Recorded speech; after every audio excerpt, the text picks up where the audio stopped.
ఆ వాసన ఇంకా గుర్తుంది నాకు 40+ ఇయర్స్కి. అప్పటి నుంచి ఇప్పటిదాకా బూతులు నోట్లోంచి రావు. You know why? ఆ తల్లి అలా ఎందుకు తెరిచేసిందో తెలుసా? ఆ తల్లి గొప్పతనం కాదు అది. ఇదిగో ఈ పుస్తకం చదివింది ఆవిడ.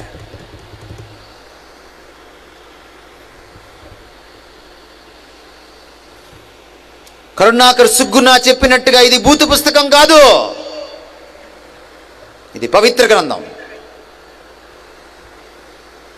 ఈ పుస్తకంలో వ్యభిచారం గురించి ఉంది. ఏమనుంది?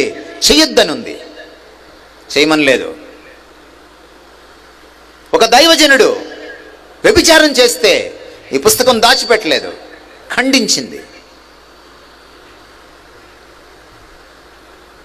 అప్పుడప్పుడు బస్సులో రాసి ఉంటుంది, పొగ త్రాగరాదు. రాసుంటుందా? రాసుంటుందా?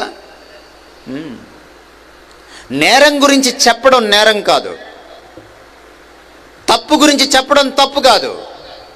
పొగ తాగరాదు అని రాస్తే పొగ తాగినట్టు కాదు. వ్యభిచారం చేయకూడదు అని వ్యభిచారం గురించి ప్రస్తావన చేస్తే అది అపవిత్రం కాదు. బైబిల్ని వక్రీకరించడానికి ప్రయత్నించకు. నీ పుస్తకం తీసి చూడు. ఈ పుస్తకంలో ఒకవేళ వ్యభిచారం గురించిన సంఘటనలుంటే అది మానవ మాతృలైన వాళ్ళు చేశారు. అది లోతు కానీ, అది దావీదు కానీ, దాన్ని దేవుడు ఖండించాడు. కానీ ఆ పుస్తకాలు తెరిచి చూస్తే దేవుళ్ళే వ్యభిచారం చేయడానికి పూనుకున్నారు. ఏం చెప్తావు జవాబు నువ్వు?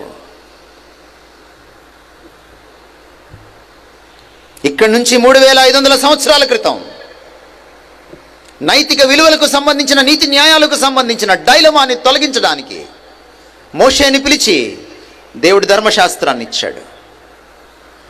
ఈరోజు మీరు ప్రపంచంలో ఉన్న పీనల్ కోడ్స్ చదవండి, ఇండియన్ పీనల్ కోడ్ చదవండి, అమెరికన్ పీనల్ కోడ్ చదవండి, బ్రిటిష్ పీనల్ కోడ్ చదవండి, ఆస్ట్రేలియా పీనల్ కోడ్ చదవండి. ప్రపంచంలో ఉన్నటువంటి సభ్య సమాజానికి సంబంధించినటువంటి ప్రజాస్వామ్య దేశాలకు సంబంధించిన పీనల్ కోడ్స్, శిక్షా స్మృతులను మీరు చదవండి, చట్టాలని మీరు చదవండి. ఇక్కడి నుంచి వచ్చింది ఆ చట్టం. ఈ చట్టాలేవి పుట్టక మునుపు, ప్రజాస్వామ్య దేశాలు ఏర్పడక మునుపు 3500 సంవత్సరాల క్రితం అబద్ధం తప్పు అని బైబిల్ చెప్పింది. వ్యభిచారం తప్పు అని బైబిల్ చెప్పింది. ఈ రోజుకి పోలీసులు హోటల్ మీద దాడి చేసి వ్యభిచారం చేసేవారిని పట్టుకుంటారు. ఇంకా నేరమే. దొంగతనం తప్పు అని చెప్పింది, నరహత్య తప్పు అని చెప్పింది, తల్లిదండ్రుల్ని సరిగా చూడకపోతే తప్పు అని చెప్పింది, తోటివాణ్ణి, తోటి దేశస్థుణ్ణి, విదేశీయుణ్ణి సహా సరిగా ప్రేమించకపోతే, సరిగా చూడకపోతే తప్పు అని చెప్పింది. ఇప్పుడు చెబుతున్నాడు విదేశీయుల్ని సరిగా మనం చూడాలి అని ఆమిర్ ఖాన్ సత్యమేవ జయతేలో. బైబిల్ ఎప్పుడో చెప్తుంది. ఒక లైన్ వంకరగా ఉందని ఎప్పుడు తెలుస్తుంది అని అడిగాడు సిఎస్ లూయిస్ అనే మేధావి. నీకు తిన్నని లైను, నీకు సరళ రేఖ, స్ట్రైట్ లైన్ తెలిసినప్పుడు, ఒకటి తప్పు అని నీకు ఎప్పుడు తెలుస్తుంది? రైట్ ఏంటో నీకు తెలిసినప్పుడు. ఈ నేటి తరం అడగాల్సిన ప్రశ్న, తప్పేంటి? ఎందుకమ్మా అలా డ్రెస్ వేసుకున్నావు? తప్పేంటి? ఎందుకయ్యా ఆమెతో మాట్లాడుతున్నావు అంతసేపు? తప్పేంటి? ఎందుకురా అది చూస్తున్నావు అంతసేపు? తప్పేంటి? అది కాదు అడగాల్సిన ప్రశ్న, రైట్ ఏంటి?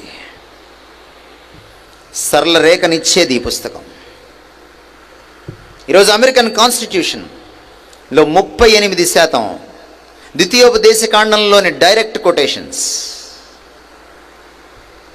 ఈరోజు అమెరికన్ కాన్స్టిట్యూషన్కి రాయకపోయినా సరే, బ్రిటిష్ కాన్స్టిట్యూషన్గా కొనియాడబడుతున్న బ్రిటిష్ కాన్స్టిట్యూషన్కి పునాది బైబిల్. పాశ్చాత్య దేశాల్లోని అనేకమైన కాన్స్టిట్యూషన్స్కి ఊపిరి, మూలం బైబిల్. మీరు చరిత్ర చదివి చూసుకోండి కావాలంటే. అందుకనే వాళ్ళ కాన్స్టిట్యూషన్ రాసుకున్నప్పుడు కమిటీ ఫామ్ అయినప్పుడు వాళ్ళు ప్రార్థనతో ఆరంభించారు, బైబిల్ని చేత పట్టుకున్నారు. ఆ కాన్స్టిట్యూషన్స్ అన్నిటినీ చదివి ఆ కాన్స్టిట్యూషన్స్ అన్నిటిలో ద బెస్ట్ తీసుకుని మన కాన్స్టిట్యూషన్ని రచించారు మన పెద్దలు డాక్టర్ బిఆర్ అంబేద్కర్. మన కాన్స్టిట్యూషన్ని రచించలేదు, సంకలనం చేశారు. A compilation of many other western constitutions. తత్ఫలితంగా భారతదేశ కాన్స్టిట్యూషన్ కూడా పరోక్షంగా ఇందులో ఉంది. అందుకనే ఈరోజు మన కాన్స్టిట్యూషన్లో లింగ వివక్ష ఉండకూడదని, ప్రాంత వివక్ష ఉండకూడదని, కుల వివక్ష ఉండకూడదని, మత వివక్ష ఉండకూడదని రాయబడింది. సమానత్వం, సమసమాజ న్యాయం, ఇవన్నీ మన ప్రజాస్వామ్య విలువలు, మన రాజ్యాంగ స్ఫూర్తి, the spirit of our Indian constitution, that great constitution.